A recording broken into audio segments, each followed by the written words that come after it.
నేను గింత మంచిగా మాట్లాడితే నువ్వేంది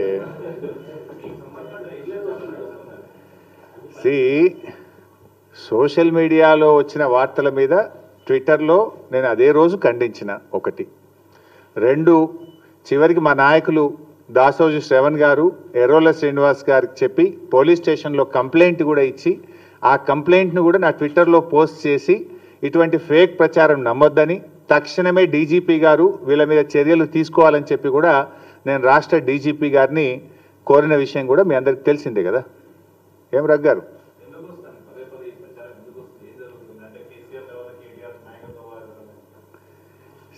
ఆ పంచాయతీ లేదు మా పార్టీలో.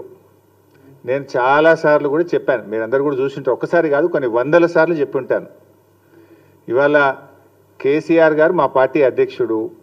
ఆయన యొక్క ఆదేశాలను తూచా తప్పకుండా పాటించే ఒక క్రమశిక్షణ కలిగిన కార్యకర్త హరీష్ రావు అని చెప్పిన. ఇది బహుశా వందల సభల్లో చెప్పిన, టీవీ డిస్కషన్స్లో చెప్పిన, ప్రెస్ మీట్లలో చెప్పిన, చిట్ చాట్లో చెప్పిన, అనేక సందర్భాల్లో కూడా చెప్పిన. సో మీరు అన్నట్టు కేటీఆర్ గారికి నాయకత్వం అప్పచెప్తే స్వాగతిస్తాను. డెఫినెట్గా ఐ కోఆపరేట్. ఒక కార్యకర్తగా హరీష్ రావు పార్టీ నిర్ణయాన్ని, కేసీఆర్ నిర్ణయాన్ని ఎప్పుడైనా శిరసా వహిస్తాడు తప్ప గీత దాటే వ్యక్తి కాదు.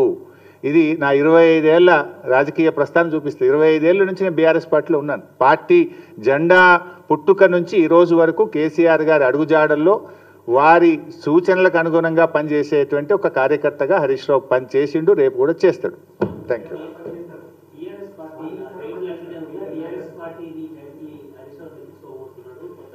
ఇవన్నీ చిల్లర ముచ్చట్లు బంద్ చేయాలి. ఇంత స్పష్టంగా కుండబద్దలు కొట్టినట్టు నేను మాట్లాడుతుంటే మీరు ఈ ప్రశ్నలు ఏందో నాకైతే అర్థమవుతలేదు.